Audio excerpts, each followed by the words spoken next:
Hi everyone, it's Mark Ironson here, and this is this month's or month two's to-do list. So let's go through to-do list. So this month I'd like you to have already in place your 2 property meets a month, collecting between 10 and 20 business cards.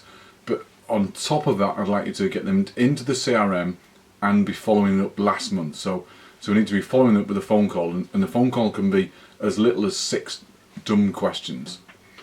Hi, we met at last month's property meet in XYZ, and I'd just like to ask you a couple of questions. What do you buy? Where do you buy it? How do you buy it? How do you finance it? What type of properties are you interested in? Are you interested in developments and stuff? And finally, have you got anything to trade? And have you got anything to trade is useful because your phone call might result in something that they've got that they can't buy, or they can't get into, or they can't get rid of, because they might not have a database of investors readily available that they can get rid of it for. So those 6 sort of I call them dumb questions. 6 dumb questions could get you into a trade or get you into a deal that you might not have had before. And also, what I'd like to do is when they start to listen to audiobooks, start to listen to all the content out there. There's loads of content on audiobook. Type in property investment into audiobooks or iPhone, the iPhone's one, and start to listen to content out there. There's a reading list which I'll send to you by email. The reading list is out there. Some are on audio, some are books to read. Start getting through the reading list. And now we're in month 2. We want to be starting to form those relationships with key estate agents. We've found out which ones we can deal with, which ones deal with the expensive property, which ones deal with the cheaper property and stuff. We've found out what types of deals they do, and what type of property they've got in stock, and what property they need, or what they've got lack of stock of, or what shifts really quickly. So we're starting to get a relationship with them. Start to go and view some properties in your area, and make offers on them, even if it's the right deal, if it needs some improvement, if it needs some work, or we could have a motivated seller there.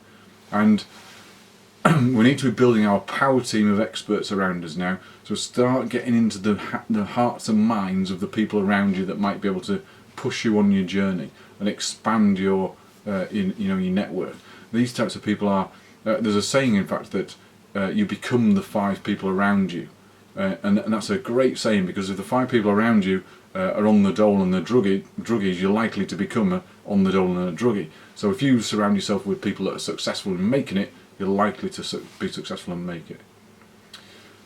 Get in touch with your power team. That's another one. Your power team have got to know who you are, what you're doing, how you're doing it. So introduce yourselves, and get into them. And what I do as well is, someone who's making it, have a cup of coffee meeting with them. Organise a cup of coffee with 2, maybe 3 people in your kind of niche market, in your area, in your sphere of influence, and offer to get them lunch or have a cup of coffee meeting with them. Go down and see them. Now, you should have had some leaflets out by now.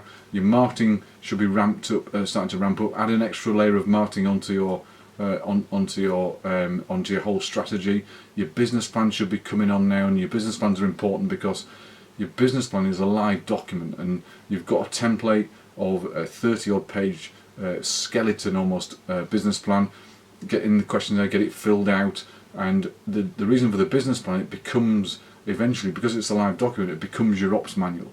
And the way it becomes your ops manual, which means operations manual, is all of your processes in your business go into your business plan, and it builds and builds and builds until it becomes a whole book of processes, systems, and ways of doing things. So in the army they used to call it SOP, standard operating procedures, and they all go into it. The way to write a process, a very simple way to write a process, is think of a job or a task that you have to do in your business and write it in 10 steps.